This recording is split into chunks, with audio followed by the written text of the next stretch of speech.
وَإِذْ قَالَ رَبُّكَ لِلْمَلَائِكَةِ إِنِّي جَاعِلٌ فِي الْأَرْضِ خَلِيفَةً قَالُوا أَتَجْعَلُ فِيهَا مَن يُفْسِدُ فِيهَا وَيَسْفِكُ الدِّمَاءَ وَنَحْنُ نُسَبِّحُ بِحَمْدِكَ وَنُقَدِّسُ لَكَ قَالَ إِنِّي أَعْلَمُ مَا لَا تَعْلَمُونَ۔ پھر ذرا اس وقت کا تصور کرو جب تمہارے رب نے فرشتوں سے کہا تھا کہ میں زمین میں ایک خلیفہ بنانے والا ہوں۔ انہوں نے عرض کیا کیا آپ زمین میں کسی ایسے کو مقرر کرنے والے ہیں جو اس کے انتظام کو بگاڑ دے گا اور خون ریزیاں کرے گا؟ آپ کی حمد و ثنا کے ساتھ تسبیح اور آپ کے لیے تقدیس تو ہم کر ہی رہے ہیں۔ فرمایا میں جانتا ہوں جو کچھ تم نہیں جانتے۔ وَعَلَّمَ آدَمَ الْأَسْمَاءَ كُلَّهَا ثُمَّ عَرَضَهُمْ عَلَى الْمَلَائِكَةِ فَقَالَ أَنبِئُونِي بِأَسْمَاءِ هَؤُلَاءِ إِن كُنتُمْ صَادِقِينَ۔ اس کے بعد اللہ نے آدم کو ساری چیزوں کے نام سکھائے، پھر انہیں فرشتوں کے سامنے پیش کیا اور فرمایا اگر تمہارا خیال صحیح ہے کہ کسی خلیفہ کے تقرر سے انتظام بگڑ جائے گا تو ذرا ان چیزوں کے نام بتاؤ۔ قالوا سبحانك لا علم لنا إلا ما علمتنا إنك أنت العليم الحكيم۔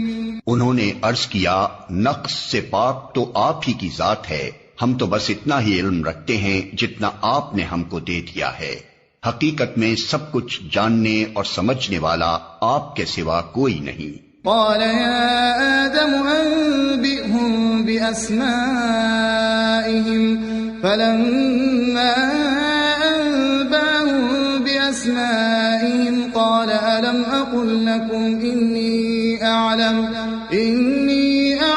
غيب السماوات والأرض وأعلم ما تبدون وما كنتم تكتمون۔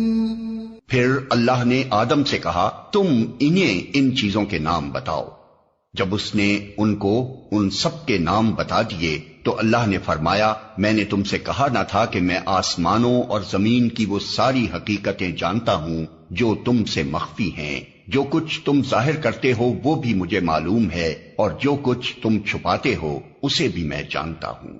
وَإِذْ قُلْنَا لِلْمَلَائِكَةِ اسْجُدُوا لِآدَمَ فَسَجَدُوا إِلَّا إِبْلِيسَ أَبَى وَاسْتَكْبَرَ وَكَانَ مِنَ الْكَافِرِينَ۔ پھر جب ہم نے فرشتوں کو حکم دیا کہ آدم کے آگے جھک جاؤ تو سب جھک گئے مگر ابلیس نے انکار کیا، وہ اپنی بڑائی کے گھمنڈ میں پڑ گیا اور نافرمانوں میں شامل ہو گیا۔